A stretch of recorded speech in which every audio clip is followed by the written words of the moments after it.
Hello everyone, my name is Chalak and welcome back to my channel.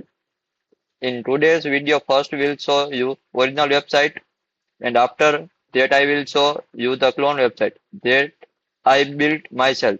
So first of all, let's take a look at original website.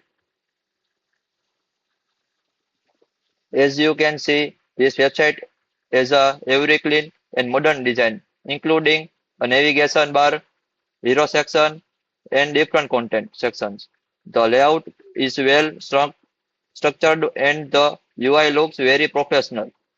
Now analyze this design. I tried to recreate the same layout and as a practice project. Now it will my website.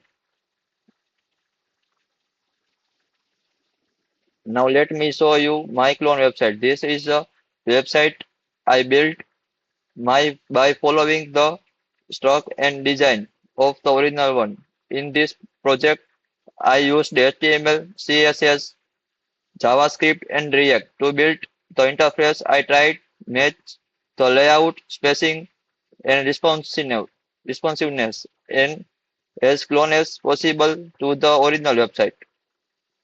This project helped improve my front-end development skill and understanding of modern UI design. Thank you. Subscribe my channel.